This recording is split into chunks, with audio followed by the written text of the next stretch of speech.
Hello दोस्तों, welcome to my YouTube channel. तो दोस्तों, आज हम आपके लिए लेकर आए हैं एसएससी जीके के बहुत इंपॉर्टेंट क्वेश्चंस।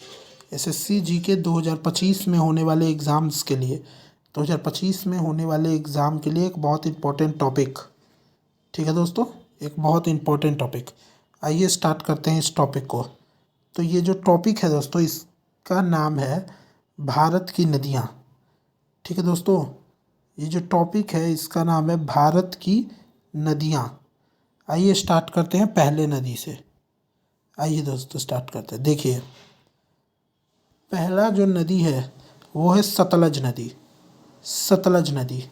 अब जो सतलज नदी है ये तिब्बत के मानसरोवर झील के समीप राक्षस ताल उत्तर उच्चाल ऊंचाई समुद्र तल से 4,555 मीटर चेनाब नदी में संगम है इसका। ठीक है। दूसरा है सिंधु नदी। सिंधु नदी तिब्बत में मानसरोवर झील के पास सोनाखवाब हिमनद से इसका उद्गम होता है और अरब सागर में जाकर मिलती है। तीसरा है रावी नदी। रावी नदी हिमाचल प्रदेश के कांगड़ा जिले में रोहतांग दर्रे के समीप उद्गम है और चेनाब नदी में जाकर मिलती है। चौथा है व्यास नदी। अब ये जो व्यास नदी है ये हिमाचल प्रदेश के रोहतांग दर्रे के समीप व्यास कुंड से 4,330 किमी की ऊंचाई पर, ठीक है, ये उद्गम होती है और हरी के कपूरथला के समीप सतलज नदी पर इसका ये उद्गम होता है। ठीक है, मिलती है। आगे की बात कर ले झेलम नदी की। तो जो झेलम नदी है, आगे दोस्तों झेलम नदी की बात कर ले। तो जो झेलम नदी वो बेरीनाग कश्मीर के समीप शेषनाग झील उद्गम है और चेनाब नदी में जाकर ये भी मिल जाती है। आगे गंगा नदी की बात कर लेते हैं। गंगोत्री के समीप गोमुख हिमानी समुद्र तल से 3,990 किलोमीटर से अधिक ऊंचाई पर बंगाल की खाड़ी में जाकर ये मिल जाती है और गंगोत्री के पास गोमुख हिमानी समुद्र तल से 3,900 किलोमीटर से अधिक ऊंचाई पर इसका उद्गम होता है। उद्गम। ठीक है दोस्तों, अब अगला है गंगा। गंगा, ये झेलम नदी झेलम विस्तृता का युद्ध भी हुआ था। ठीक है दोस्तों, अब गंगा की बात कर लेते हैं।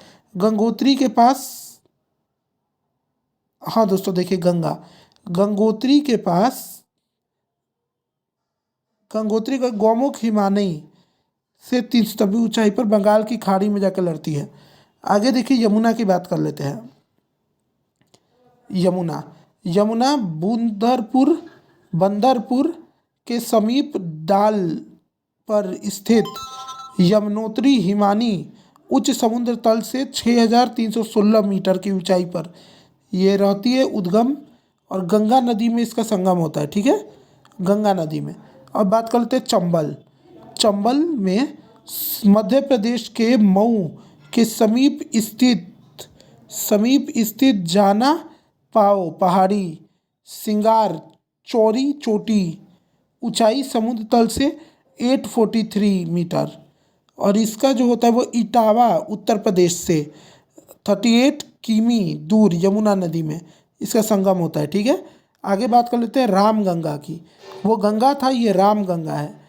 रामगंगा जो है ये नैनीताल के समीप मुख्य हिमालय श्रेणी का दक्षिण भाग उद्गम है और कन्नौज के निकट 696 में गंगा नदी में संगम हो जाता है। ठीक है, आगे देखिए शारदा नदी, काली गंगा भी जिसको कहते हैं, शारदा नदी कुमाऊं हिमालय का मिलाम हिमानंद, ठीक है, हिमनंद, यहाँ इसका उद्गम है और बरामघाट के समीप 602 घाघरा नदी में इसका संगम है, मिल जाती है। ठीक है, आगे बात कर लेते हैं घाघरा नदी। घाघरा या करनाल या कोरियाला, ठीक है, ये नेपाल के टकलाकोट से 37 किमी ऊपर नदी पश्चिम में मपसातुंग हिमानी में इसका उद्गम होता है और सारंग तथा बलिया जिले के समीप पर गंगा नदी में इसका संगम हो जाता है। आगे देखते हैं गंडक नदी। नेपाल में शालिग्राम तथा मैदानी भाग में नारायणी गंडक नदी, गंडक नदी हिमालय, गंडक नदी नेपाल में होती है, ठीक है। और ये पटना के समीप गंगा नदी में इसका उद्गम हो जाता है, मिल जाती है। अब कोसी, कोसी गोसाईथान चोटी के उत्तर में शुरू होती है और कारागोला के दक्षिण पश्चिम में गंगा नदी में मिल जाती है। आगे देख लेते हैं तो बेतवा या वेत्रवती मध्य प्रदेश के रायसेन जिले के कुमार गांव के समीप विंध्याचल पर्वत से शुरू होती है और हमीरपुर के समीप यमुना नदी में मिल जाती है। आगे है सोन नदी। सोन नदी अमरकंटक की पहाड़ियों से निकलती है, अमरकंटक की पहाड़ियों से, और पटना के समीप गंगा नदी में मिल जाती है। आगे देखिए ब्रह्मपुत्र, तिब्बत में साम्पो तथा असम में दिहांग, ठीक है, इस नाम से जानी जाती है। अब तिब्बत में मानसरोवर झील से 80 किमी की दूरी पर स्थित चेम युंगू डुंग हिमानी ऊंचाई समुद्र तल से 550 मीटर, ठीक है, 5150 मीटर यहाँ से ये शुरू होती है, ठीक है, और बंगाल की खाड़ी में जाकर मिल जाती है। आगे नर्मदा नदी की बात कर लें तो हिमाचल पर्वत श्रेणियों में स्थित अमरकंटक नामक स्थान ऊंचाई समुद्र तल से 1057 मीटर यहाँ से शुरू होती है और खंभात की खाड़ी में जाकर मिलती है। आगे ताप्ती नदी की बात कर लें तो बैतूल जिले मध्य प्रदेश के मूल ताप्ती नगर के पास 722 मीटर की ऊंचाई पर ये शुरू होती है और सूरत के निकट खंभात की खाड़ी में मिल जाती है, सूरत के निकट खंभात की खाड़ी। अब महानदी की बात कर लें, छत्तीसगढ़ के रायपुर जिले के सिहावा के समीप ये शुरू होती है, बंगाल की खाड़ी में मिल जाती है। अब त्रिपा की बात करते हैं, त्रिपा नाम है। आगे इंदौर जिले की काकड़ी बरडी नामक चंबल नदी पहाड़ी चंबल नदी में जाकर मिल जाती है, यहाँ से शुरू होती है और चंबल नदी में जाकर मिल जाती है। अब माही की बात कर लेते हैं। माही नदी जो है धार जिला मध्य प्रदेश के ओमझाड़ा, एक मिनट रुकिएगा दोस्तों, जो माही नदी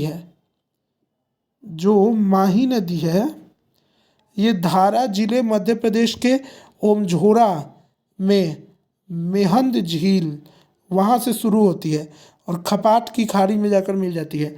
अब लूनी की बात कर लें, अजमेर जिले में स्थित नाग पहाड़ अमरावती पर्वत से शुरू होती है और कच्छ की रण में जाकर मिल जाती है। अब सोम की बात कर ले तो उदयपुर जिले के बीछा मेढा नामक स्थान पर ये शुरू होती है और वेनेश्वर के समीप माही नदी में जाकर मिल जाती है, ठीक है दोस्तों। अब आगे की बात कर लेते हैं। आगे है हमारा साबरमती नदी। अब साबरमती नदी का उद्गम, और वो देखिए साबरमती नदी उद्गम और कहाँ मिलती है, तो जो साबरमती नदी है वो उदयपुर जिले के अमरावती पर्वत पर स्थित जय समुद्र झील से शुरू होती है और खपाट की खाड़ी में जाकर संगम हो जाता है। आगे बात कर लें तो बनास, क्या नाम है दोस्तों इसका नाम है बनास, ठीक है, बनास अर्थात वन की आशा। बनास कहाँ से शुरू होती है? बनास खमनौर की पहाड़ी राजसमंद जिला राजस्थान से शुरू होती है और चंबल रामेश्वर के नज़दीक इसका संगम होता है। आगे देखिए बाणगंगा बैराठ की पहाड़ी जयपुर से शुरू होती है और यमुना फतेहाबाद आगरा के समीप इसका संगम हो जाता है। आगे देखिए कृष्ण नदी, गोदावरी नदी, कावेरी नदी, तुंगभद्रा नदी, पेरियार नदी, दक्षिण तोशी नदी। तो कृष्ण नदी, ये जो नदियाँ मैंने आपको यहाँ टिक मार की हैं, ये एसएससी की सबसे ज़्यादा पूछी जाती है। पेरियार भी पूछी जाती है और हुगली तो फेवरेट है एसएससी का। तो आइए शुरू करते हैं। कृष्ण कृष्ण नदी कहाँ से शुरू होती है दोस्तों, ये देख लीजिए, महाबलेश्वर के समीप पश्चिम घाट पहाड़ी उच्च समुद्री तल से 1337, ठीक है, 337 मीटर से ये शुरू होती है, बंगाल की खाड़ी में जाकर मिल जाती है। आगे देखते हैं गोदावरी नदी। गोदावरी नदी नासिक जिले महाराष्ट्र के त्रबक गांव की एक पहाड़ी से शुरू होती है और बंगाल की खाड़ी में मिल जाती है। आगे बात करते हैं कावेरी नदी। कावेरी नदी ये जरूर याद कर लीजिएगा, कावेरी नदी, तुंगभद्रा नदी, पेरियार नदी और कृष्ण नदी, इसे अच्छी तरह से याद रख लीजिएगा आप लोग, इम्पोर्टेंट है। क्या है, महत्वपूर्ण है, इम्पोर्टेंट है, ठीक है। आइए बढ़ते हैं आगे, कहाँ पढ़ते हैं, हाँ, कावेरी नदी। कावेरी नदी कहाँ पे शुरू होती है, कावेरी नदी कर्नाटक के कुंग जिले में स्थित ब्रह्मगिरी पहाड़ी समुद्र तल से 1341 मीटर शुरू होती है और बंगाल की खाड़ी में जाकर मिल जाती है। अब तुंगभद्रा नदी। तुंगभद्रा नदी कर्नाटक में पश्चिम घाट पहाड़ी की गंगा मूल चोटी से तुंगा तथा समीप में ही काडूर से भंगा नदी का उद्गम होता है और कृष्ण नदी में जाके मिल जाती है, कृष्ण नदी में जाके मिल जाती है, ठीक है। आगे देखिए, आगे है पेरियार, पेनार। पेनार नंदी दुर्ग श्रेणी में चेन्ना केस्वा पहाड़ी कर्नाटक में शुरू होती है और बंगाल की खाड़ी में ही जाकर मिलती है, बंगाल की खाड़ी में ही जाकर मिलती है, ठीक है, बंगाल की खाड़ी में जाकर मिलती है। आगे देखिए, आगे बात कर ले तो आगे है दक्षिण टोस, कश्मीर पहाड़ियों में स्थित तमसा कुंड जलाशय, यहाँ से शुरू होती है और तिरसा के समीप गंगा नदी में जाके मिलती है। आगे बात कर ले पेरियार। पेरियार झील जो है वो पेरियार झील से ही शुरू होती है और पेरियार झील में ही जाके मिल जाती है। आगे बात करें उमियम। उमियम झील मेघालय से शुरू होती है और उसी में जाकर मिल जाती है। आगे बात करें हुगली। हुगली, हुगली नदी, ये नदी है सब, ठीक है, ये सब नदी है। अब हुगली नदी की बात कर लें। हुगली नदी यह गंगा की एक प्रमुख शाखा है जो धुलिया पश्चिम बंगाल के दक्षिण गंगा से अलग होती है, ठीक है, और बंगाल की खाड़ी में जाकर मिलती है।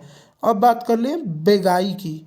बेगाई, बेगाई कुंदन कुंदन मणिकन्यूर पश्चिम घाट के मैदूर के समीप तमिलनाडु में, ठीक है, ये शुरू होती है और बंगाल की खाड़ी में मिलती है, बंगाल की खाड़ी में जाकर मिल जाती है, ठीक है।